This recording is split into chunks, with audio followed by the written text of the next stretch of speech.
To the point programme में एक बार फिर से आपका स्वागत है। आज का विषय है क्या है अंटार्कटिक संधि। सबसे पहले जानते हैं ये चर्चा में क्यों है। हाल ही में भारत कोच्चि केरल में 46वीं अंटार्कटिक संधि परामर्श बैठक और पर्यावरण संरक्षण समिति की 26वीं बैठक की मेजबानी करने वाला है। अंटार्कटिक संधि क्या है?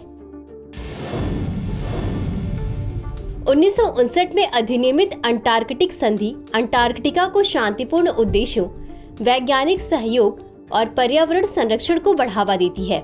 मूल हस्ताक्षरकर्ता में 12 देश Argentina, Australia, Belgium, Chile, France, Japan, New Zealand, Norway, दक्षिण अफ्रीका, सोवियत समाजवादी गणराज्य संघ, ब्रिटेन और अमेरिका शामिल थे। वर्तमान में 56 देश इस समझौते पर हस्ताक्षर करता है।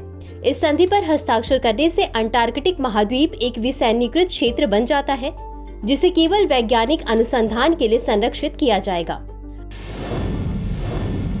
अंटार्कटिक संधि के प्रमुख उद्देश्य: अंटार्कटिका का विसैन्यीकरण करना और इसे परमाणु परीक्षणों और रेडियोधर्मी कचरे के निपटान से मुक्त क्षेत्र के रूप में स्थापित करना।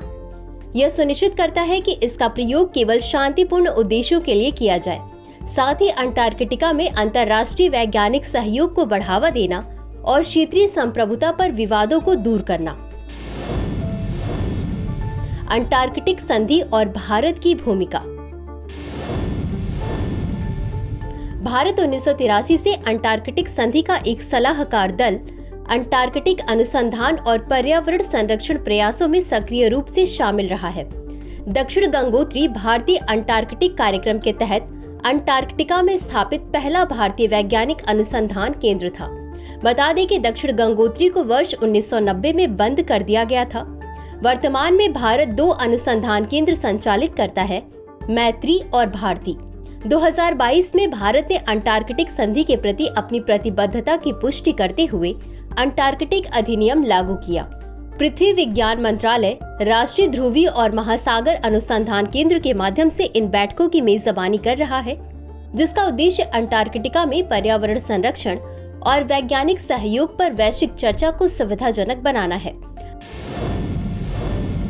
अंत में देखते हैं आज के अभ्यास प्रश्न को।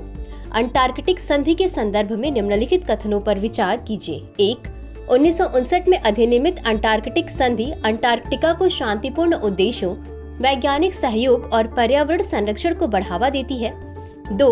भारतीय अनुसंधान केंद्र दक्षिण गंगोत्री को वर्ष 1990 में बंद कर दिया गया था। 3. भारत 46वीं अंटार्कटिक संधि परामर्श बैठक की मेजबानी कर रहा है।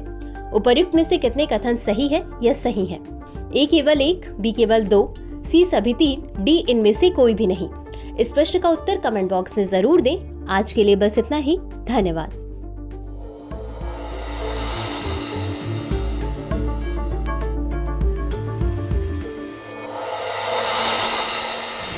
डियर व्यूअर्स, अपने एग्जाम की तैयारी को और बेहतर करने के लिए हमारे चैनल को लाइक, शेयर और सब्सक्राइब करना न भूलें।